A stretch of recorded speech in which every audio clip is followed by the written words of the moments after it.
Olá, tudo bem com você? Vamos começar o curso Controle de Carga de Treinamento na Musculação, Avaliação e Prescrição. A partir desse momento, então, nós vamos estudar tudo o que envolve o controle de carga de treinamento e como você pode colocar o que você vai aprender aqui nesse curso na sua prática profissional. A primeira coisa que eu faço quando ministro algum curso é fazer a pergunta que envolve o título do curso. Você sabe o que é controle de carga de treinamento? Você sabe o que é carga de treinamento? E mais especificamente ainda falando, o que é carga de treino na musculação? Essas perguntas, apesar de ser simples, muitos profissionais de educação física que trabalham com o esporte têm um pouco de dificuldade de entender. Nesse sentido, a ideia do curso, do começo ao fim, é trazer para você elementos extremamente aplicáveis, que vão desde a sua teoria até a sua prática profissional. Bom, dessa forma, carga de treinamento é o resultado do trabalho executado pelo praticante, que consiste basicamente na relação entre volume e intensidade. Ou seja, aqui vem uma coisa muito importante: saber o que é volume e saber o que é intensidade no treinamento. Quando nós falamos carga de treinamento, carga de trabalho, tanto faz a nomenclatura, significa esta relação que existe entre os dois componentes, volume e intensidade. Se você lembrar dos componentes básicos, dos princípios básicos do treinamento esportivo, do treinamento físico, volume e intensidade são dois componentes de carga de trabalho. Dessa forma, então, quando a gente fala carga de treino, nós temos sempre uma relação que existe entre volume e intensidade. Conforme a atuação, conforme o âmbito de prática, por exemplo, na corrida, no crossfit, no esporte coletivo, no esporte individual, na musculação, nós temos esse volume e essa intensidade em componentes um pouco diferentes entre as práticas. Por isso que é fundamental você entender aquilo que você está estudando. Assim, carga de treinamento ela é dividida em duas formas: carga externa e carga interna. O foco principal desse curso é a carga interna. É como que o corpo responde à carga externa. De uma forma bem simples de entender, carga externa é aquilo que o professor prescreve, é aquilo que o profissional prescreve para o praticante executar. Vamos dar um exemplo na musculação? Olha, você vai fazer um exercício de agachamento com 3 séries de 10 repetições com 20 kg cada lado. Repare que esses componentes que eu falei para você são componentes de carga externa. Carga interna é o que essas 3 séries de 10 repetições com 20 kg em cada lado vai refletir numa resposta fisiológica, numa resposta psicológica do praticante. A carga interna ela é uma resposta individual. Devido à importância da individualidade biológica que se tem hoje nas práticas esportivas, nos treinamentos, na musculação, em qualquer prática de exercício físico, obviamente que nós precisamos então respeitar a resposta que a pessoa tem em relação àquela carga imposta de treino. Ou seja, eu posso prescrever, eu enquanto profissional, o mesmo treinamento com as mesmas variáveis, mesmo número de séries, mesmo número de repetições, a mesma quantidade de peso para dois indivíduos diferentes, que pode até ter características parecidas. Exemplo, são duas mulheres de 25 anos de idade, são jovens, portanto, treinadas há 2 anos, que têm uma estrutura corporal bastante parecida, com um percentual de gordura bem próximo, e eu vou aplicar o mesmo treinamento, a mesma carga externa. Agora, se essas duas mulheres, por exemplo, tiverem uma alimentação diferenciada ao longo de uma semana, as noites de sono têm sido diferentes entre elas, isso obviamente vai refletir numa carga interna diferente. Tanto para a carga externa quanto para a carga interna, nós utilizamos os parâmetros de volume e intensidade. E, por mais incrível que pareça, e por isso que carga interna vem ganhando bastante evidência científica, é uma forma barata, ou seja, baixo custo operacional e logístico. Precisa de pouco equipamento. Precisa-se, então, que você tenha o conhecimento sobre isso. Bom, a carga de treinamento, ela interfere em diversos componentes do nosso corpo. Todo o treinamento executado faz com que o ser humano, o praticante, então, ele responda a essa carga. Hoje, inclusive, a literatura tenta dividir, fragmentar como que a carga externa reflete internamente no corpo humano. Como que o indivíduo, o seu aluno, o seu cliente, o seu atleta, responde. Então, eu resumi essas informações da literatura e trouxe aqui para você. Trouxe de uma forma, inclusive, para a gente discutir algumas controvérsias da literatura, o que é importante para que esse conhecimento teórico se reflita na sua prática. Então vamos lá. Nós temos aí os aspectos físicos que interferem diretamente em tudo que nós falamos de carga de trabalho, de carga de treinamento. Como, por exemplo, a quantidade de tarefas executadas. Nós podemos falar aqui, por exemplo, do número de exercícios que o praticante tem que fazer no seu treinamento. Se é um treino que tem 5 exercícios, 7, 8 exercícios, 10 exercícios, a quantidade de tarefas é um aspecto físico, reflete diretamente nos aspectos mecânicos, biomecânicos, anatômicos do ser humano. A intensidade e o volume prescrito. Quantas séries, quantas repetições, a quantidade de peso que o praticante vai executar os exercícios, se é um volume mais baixo, se é um volume mais alto, se a intensidade é mais alta, se a técnica de treinamento é uma técnica que tem a premissa de falha ou não, tudo isso interfere diretamente nos aspectos mecânicos, físicos, anatômicos. A restrição de sono, ela é bastante discutida se é um aspecto físico ou se é um aspecto psicológico. Enquanto a literatura não consegue dizer com um pouco mais de precisão, é sabido que o sono interfere muito, mas muito quando a gente fala principalmente no rendimento, performance, no desempenho. Não só o sono interfere, por exemplo, em aspectos de desempenho, de performance, mas como também o sono hoje está vinculado com diversas doenças, entre elas a hipertensão arterial sistêmica e diabetes, justamente porque interfere em uma série de cascata hormonal que a gente tem. Até mesmo as condições climáticas. Se você tem uma região, por exemplo, que é mais quente, mais úmida, ou a diferença entre o inverno e o verão, que em alguns locais é bem nítido essas diferenças entre as estações, isso pode interferir. Se o treino ele é feito, por exemplo, próximo ao meio-dia, que é um horário teoricamente mais quente, ou se é feito após uma jornada extensiva de trabalho, extenuante de trabalho, tudo isso vai interferir diretamente nos aspectos físicos. Nós temos também os aspectos fisiológicos, que recebem muita atenção, principalmente da área da fisiologia do exercício, como, por exemplo, as dores musculares, os aspectos de hidratação, o estado geral de saúde, fadiga e aspectos nutricionais. As dores musculares elas vêm também ganhando bastante atenção justamente porque o acúmulo de carga de trabalho, carga externa de trabalho, pode acentuar as dores musculares. Nós temos, inclusive, alguns estudos que mostram as dores de início tardio, dor muscular de início tardio, que, por muito tempo, foi dito que sem dor, sem ganho.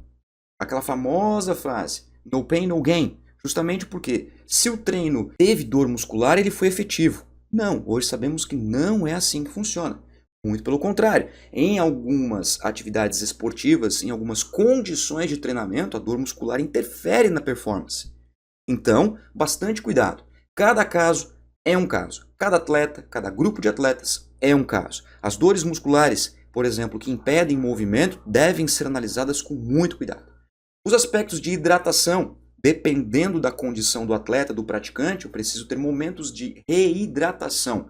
Devem ser respeitados de acordo com, por exemplo, o peso corporal do indivíduo, o tempo da atividade, que é um aspecto físico, o volume do trabalho. Ainda, quando a gente fala do estado geral de saúde, da fadiga, nós temos instrumentos avaliativos, e nós vamos ver nesse curso como que você avalia o estado geral de saúde, o humor do seu praticante de uma forma simples e barata e extremamente fidedigna.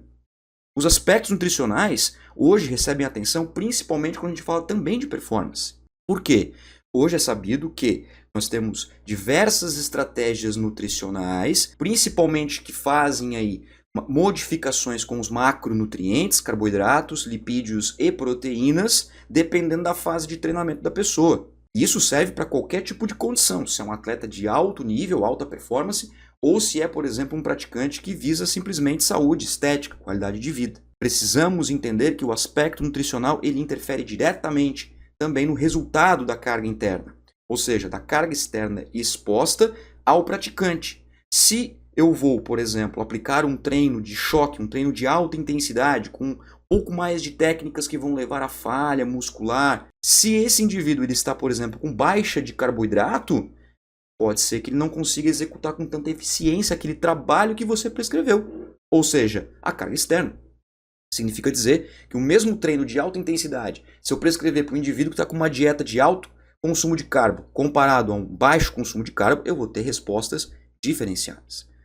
Quanto aos aspectos psicológicos, que também recebem muita atenção, justamente pelo acúmulo de carga de trabalho que é prescrita pelo profissional, nós temos aí aspectos como a ansiedade, a tensão, a pressão. Quando a gente fala, por exemplo, dos esportes coletivos, nós temos a pressão da mídia, da torcida, enfim, que a pressão pode causar problemas na relação entre carga prescrita e a resposta, que é a carga interna. Os sentimentos negativos que podem levar o atleta, o praticante, a desistir daquilo ou a se frustrar, isso vai fazer com que ele tenha, por exemplo, um problema aí que ele tem que tratar.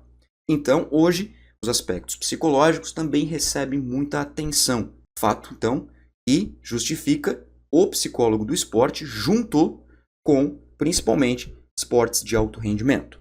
Mas a gente sabe que o aumento da ansiedade não é algo apenas do mundo esportivo de alto rendimento. É algo comum à sociedade, como um todo. Portanto, saber identificar isso é fundamental. E no curso eu vou mostrar para você como a gente consegue analisar alguns desses sentimentos para que você possa analisar dinamicamente a sua periodização e a sua prescrição de treinamento. Muito bem, então, por que a gente usa a carga de treinamento de forma interna? Por que a carga interna de treinamento hoje ela recebe muita atenção? Qual a justificativa? Quais são os motivos, os porquês de serem utilizada a carga interna? Bom, a carga interna de trabalho, treinamento, ela tem um baixo custo operacional e logístico. É barato, fácil de aplicar. Você precisa ter o conhecimento sobre o processo da carga interna. Como que eu identifico, quais parâmetros eu utilizo, como eu calculo, interpreto e consigo dar o feedback para o meu aluno, para o meu cliente, para o meu atleta. E a partir disso, então, conseguir cuidar dessas cargas que são prescritas pelo profissional para saber se o indivíduo está progredindo. Então, baixo custo operacional e logístico é uma das justificativas mais fortes e evidentes para que a carga interna seja utilizada. Fácil aplicação e entendimento. Ou seja, é fácil de aplicar? Sim.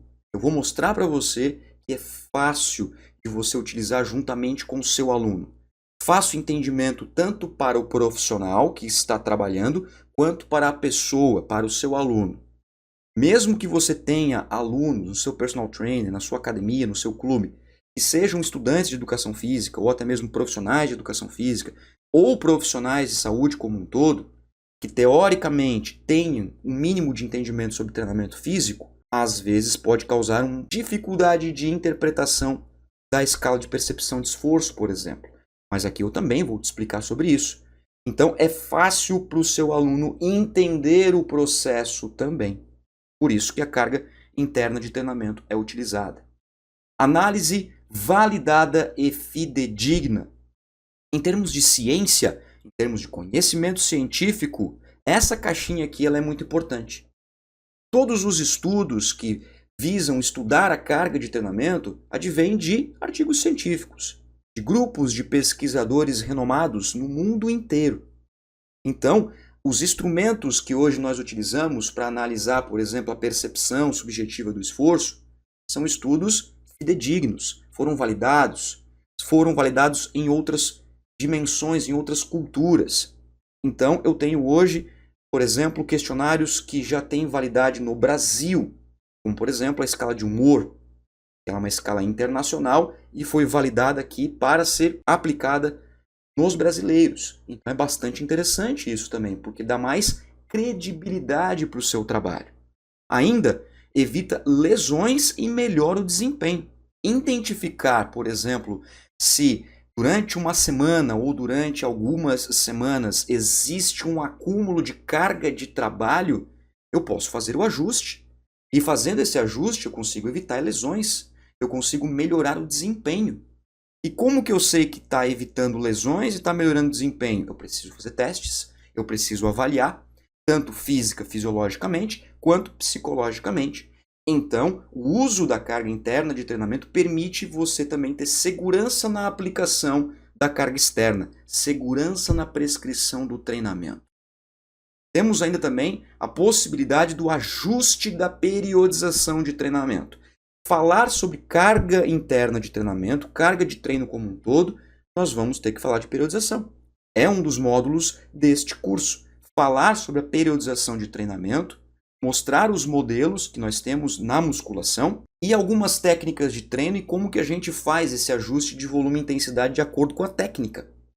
Quantas séries eu conto, quantas repetições eu conto e assim por diante, para que eu possa fazer esse ajuste. Somente entendendo e pondo em prática a periodização é que você consegue fazer esse ajuste. É só dessa forma que você consegue, então, modificar o planejamento durante a semana ou meses e assim você conseguir um melhor desempenho do seu cliente. A individualidade biológica ela é respeitada.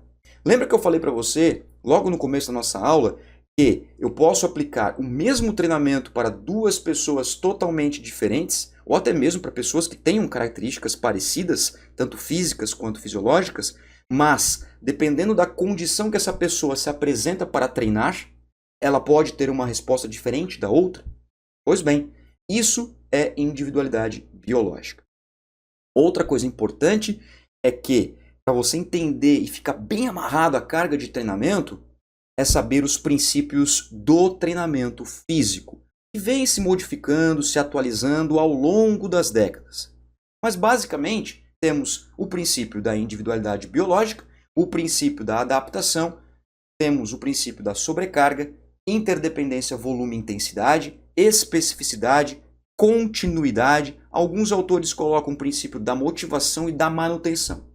Entender esses princípios, basicamente falando, dá estrutura para você entender a carga de trabalho, para você periodizar o seu treino com credibilidade e, claro, trazer resultado para o seu aluno, trazer resultado para o seu cliente, que é isso que é importante. E por meio destes resultados que você vai analisando, avaliando, entregando periodicamente, fará com que o seu aluno continue a praticar exercícios físicos. E é isso que nós queremos. Beleza? Então esse foi o primeiro módulo do nosso curso Controle de Carga de Treinamento na Musculação, trazendo o que é carga de treinamento e por que nós utilizamos. Muito obrigado pela atenção e até a próxima aula. Um abraço!